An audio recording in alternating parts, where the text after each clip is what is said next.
암살. 암살은 네. 이제 1930년대 30년대. 우리 조선의 상황을 다룬 영화인데요. 근데 지금 1270만 분이 보셨는데 근데 중요한 게 1000만을 돌파하던 날이 8.15.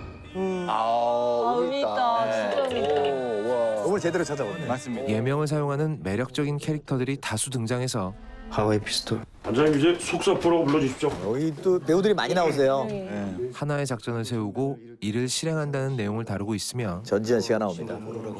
예뻐요. 현재 그놈은 조선 주둔군 사령관이고 곧 일본으로 떠나는데 그 살려보내지 말자. 주제가 주제이니만큼 조금 더 진지한 시선으로 역사를 바라보는 것 또한 잊지 않고 있습니다. 그 중에 하나가 지금까지 독립운동사에서 제대로 다루지 못했던 약산 김원봉 선생이 실명을 가지고 비중 있게 출연한다는 것이죠. 가 선생께 전하시오. 나 밀양 사람 김원봉이요. 아, 저희 완전 유행어였는데. 나 밀양 사람 아, 김원봉이요. 진짜. 저 김국하신 저 배우님 어떻게 싱크로율을 저렇게. 영화 암살은 바로 이 김원봉과 김구가 함께 세운 암살 작전, 조선 주둔군 사령관과 친일파 제거 작전으로 시작합니다. 이 작전을 위해서 선발된 인원들을 소집하기 위해 안호균, 이청천 한국독립군 제3지대 저격수. 황덕삼, 그 친구는 추상옥, 일명 속사포. 대한경무국 대장인 염석진이 이들의 신상 정보를 가지고 만주로 떠나게 되는데요. 이세광 대원하고 같이 가서 약산 김원봉을 만나세요. 상해 미라보야관에서. 문제는 바로 이 염석진이라는 인물, 사실은 일본 제국의 밀정이었다는 겁니다. 원래는 혼자서 일본인 총독의 암살을 시도할 정도로 열혈 독립투사였던 그는 죽음을 앞에 두고 변절하게 되고 일본 경찰과 함께 조선인 살인 청부업자 하와이 피스톨을 찾아와서 암살단을 또 암살해달라고 의뢰하는데 이 하와이 피스톨이라는 인물은 300불만 주면 아무나 죽여준다는디 이 쓰레기 같은 네, 뭐 그렇답니다. 암튼 이 영화 등장인물 중에 유일하게 예명을 사용하는 2명 하와이 피스톨과 속사포가 만나서 쌈박질을 하다가 속사포가 총을 맞고 강에 떨어져 버리고 일은 계속 복잡하게 꼬여가는 가운데 해야죠 그래도. 작전의 그날이 다가옵니다. 전지현 씨. 또 사실 지현 씨가 주인공인 게 주인공이지. 되게 좋아요. 또 되게 대장이어서 너무 멋있었어. 맞아. 작전이 계획대로 되지 않고 암살 작전이라고 부르기엔 너무 대규모 총격전이 벌어져 버리지만 야, 저 코트. 액션 거의 대역 없이 하셨다면서요. 그랬다고 주인공 들었습니다. 안호균은 예, 예. 이들을 제거하는 데 실패하게 됩니다. 그런데 기관총을 쏘던 안호균의 눈에 뭔가가 띄는데요. 사실 안호균은 이 친일파의 딸인 미치코와 쌍둥이 자매였던 겁니다. 그녀들이 어렸을 때 뼛속까지 친일파인 그녀의 아버지가 일본은 전쟁 한 번 안 하고 이 나라를 먹었어요. 그래도 이것도 나란데. 누군가 그냥 들인 거죠. 당신 같은 인간이. 독립운동을 돕던 그녀의 어머니를 직접 죽이는 과정에서 마님은요? 내 두 딸만 데려온다. 이 두 사람이 헤어져 한 명은 만주로 가게 된 거였죠. 친일파의 쌍둥이 딸이 한 명은 만주에서 한 명은 경성에서 자라게 되었던 겁니다. 그때 안호균의 어머니가 목숨을 걸고 지켜줬던 독립투사는 떨지 마요. 오늘 밤 내가 데리고 나갈 테니까. 변절해서 일본군의 밀정이 되어 다시 친일파인 아버지에게 이 사실을 낱낱이 고하게 되고 상해에서 암살자 셋을 보냈는데 그중에 한 명이 따님이랑 똑같이 생겼습니다. 자기의 딸이 독립운동가가 돼서 자기를 암살하러 왔다는 말을 듣고 눈이 뒤집혀버린 친일파 강인국은 그녀의 은신처로 들이닥쳐 눈이 제대로 마주치기도 전에 총부터 쏴버리고 맙니다. 얘기 자체가 너무 흥미진진해. 어떻게 저런 이 생각. 장면이 정말 날 죽인다. 압권이었어 정말. 생각지도 못할 그죠? 하지만 강인국이 죽인 건 안호균이 아니라 그녀를 찾아왔던 언니 미치코였습니다. 약간 너무 좋아. 널 만나서 진짜. 안호균은 언니가 죽자 그녀의 행세를 하면서 강인국과 총독을 암살할 계획을 다시 세웁니다. 미치코는 죽기 전에 일본인 육군 대위인 카와구치와 결혼을 하기로 되어 있었는데 바로 그 결혼식 날 강인국과 베라우치 총독을 죽여버린다는 계획이었죠. 신부복의 그 어떤 총잡이 설정 자체가 너무 약간 잘 전전시대 약간 음악성처럼 약간. 맞아요. 여기에 죽었는지 살았는지 몰랐던 속사포도 나타나서 이 거사에 참여하게 되고 영화 내내 안호균과 썸을 타던 하와이 피스톨 또한 이 거사에 힘을 보태게 됩니다. 마침내 결혼식의 그날 속사포가 본인의 별명이 왜 속사포인지를 몸소 증명하고 안호균이 한국 영화사의 길이 남을 멋진 여성 독립투사의 모습으로 적들을 쓸어버리는 가운데 마침내 이들은 친일파 강인국과 데라우치 총독을 제거하는 원래의 임무를 성공시킵니다. 역사를 배경으로 상상력을 더한 팩션으로서 이 영화는 잘 설계된 캐릭터들이 흥미진진하게 얽히는 장르 영화로서의 매력과 진짜 역사는 아니지만 보고 있으면 속이 시원해지는 액션 장면들을 통해 대리만족을 전해주는 미덕도 갖추고 있습니다. 연기작 중에 하나인 것 같아요. 되게 복합적이기도 하고. 맞아요. 영화의 마지막 광복이 되고 나서 독립운동에 투신한 이들을 기리는 장면이라든지 최수봉, 나석주, 황덕삼, 추상욱. 참 명줄도 길게 카멜레온처럼 살아남아서 내 몸속에 명장면, 명장면. 일본 놈들의 총알이 여기에 또 다 설득되잖아요. 우리 그렇죠. 어떻게 저 장면 저 배마저 똑같은 못되게 재판 장면이 나옵니다. 저거 특수 분장이에요. 일부러 아래 볼록하게 끝까지 사기를 치고 빠져나가는 이 배신자의 모습을 통해 실패로 끝난 반민특위를 조명하면서도 진짜 주인공인 안호균의 손으로 직접 처단하는 장면으로 아주 확실한 마무리를 해주고 있습니다. 왜 동지를 팔았나? 몰랐으니까. 개방될지 몰랐으니까. 끝내 제명에 못 죽고 쓰러지는 꼴을 보면서 정말 궁금하지. 개운한 저거 기분으로 정장 안 감상을 나오고. 마무리할 수 있게 되죠.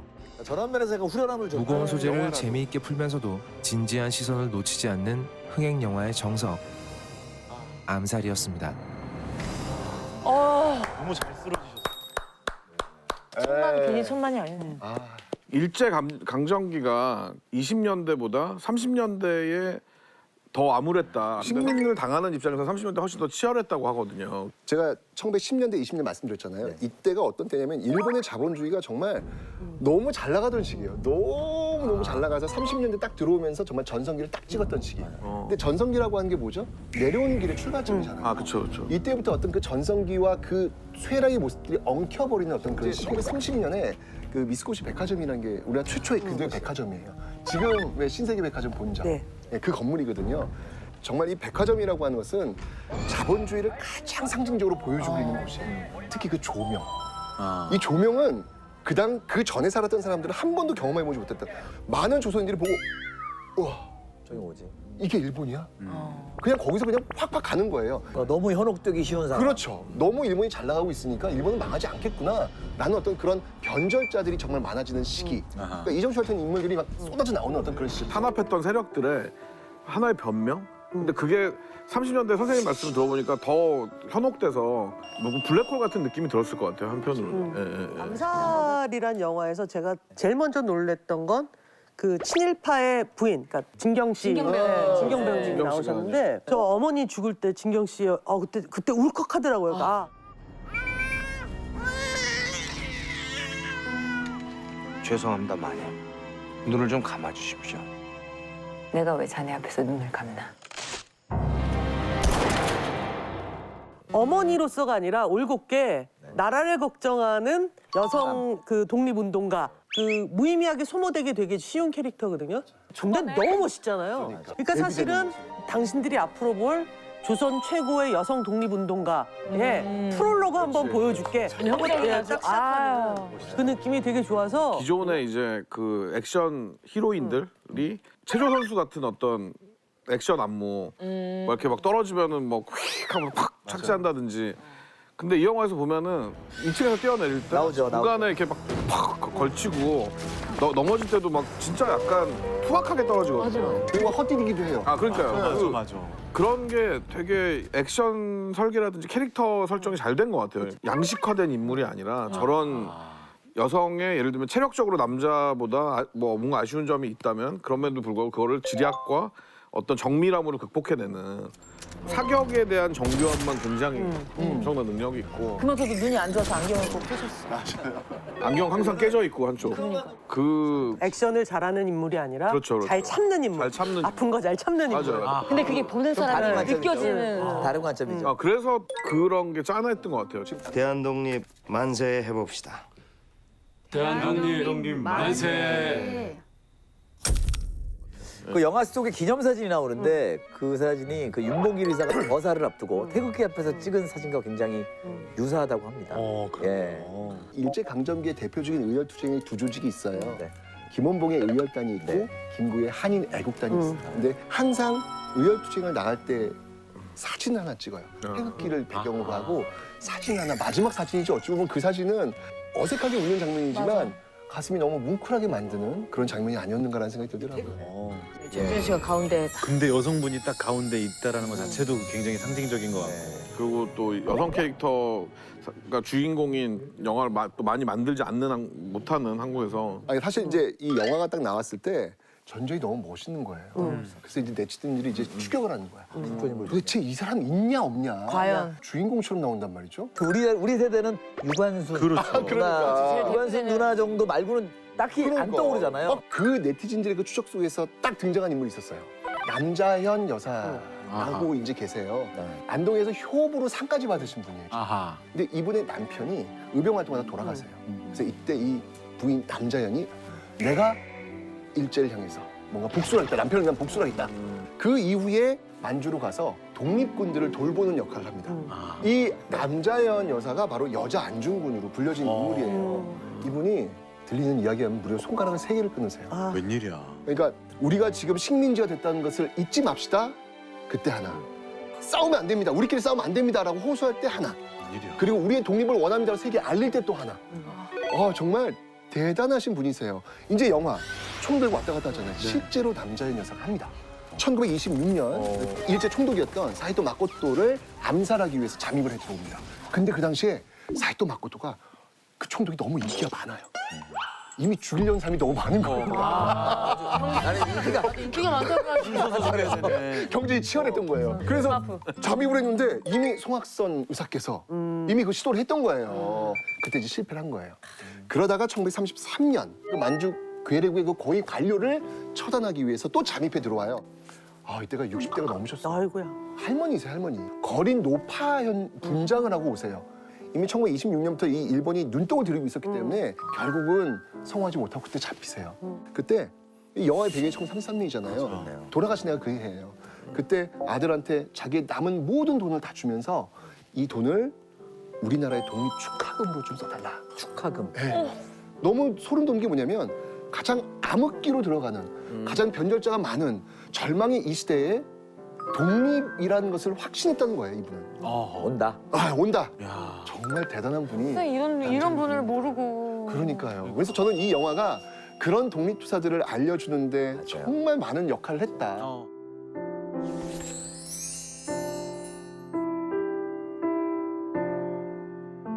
조승우 그 배우님 대사 중에 술 탁 따르면서 그만하자. 사람들한테서 잊혀지겠죠. 미안합니다. 본인이 본인 얘기하는 듯한 느낌. 아니, 내가 왜 미안해. 애가 미안해. 문득 저런 영화나 소설을 읽을 때마다 나라면 어쩔까? 우리는 지나고 났으니까 정말 일제 치하에 우리를 뭐 힘들게 그리고 했는데 이게 그냥 맞아요. 평범하게 있는 일본말 네. 쓰고 맞습니다. 너무 일상이죠. 이미 선악의 구분이 없어진. 그래서 중요한 건 변절할 것 같아요. 할 수 있습니다. 근데 중요한 건 그 뒤인 것 같아요. 해방된 이후에 그것을 어떻게 처리하느냐가 중요한 건 변절한 사람 때문이 아니라 그 이후를 살아가는 후손들인 거죠. 저러면 나중에 뒤끝이 안 좋구나. 라는 거를 어떤 상식처럼 알게 만드는 사회. 김구 선생님이 말씀하셨던 부분이잖아요. 염석진이 밀정이면 죽이라. 16년 전 임무. 염석진이 밀정이면 죽여라. 지금 수행합니다. 마지막에 사실은 판타지죠. 맞아요. 그 후련 가지고 싶은 거죠, 우리가. 후손들의 갈망 같은 거일 수 있어요.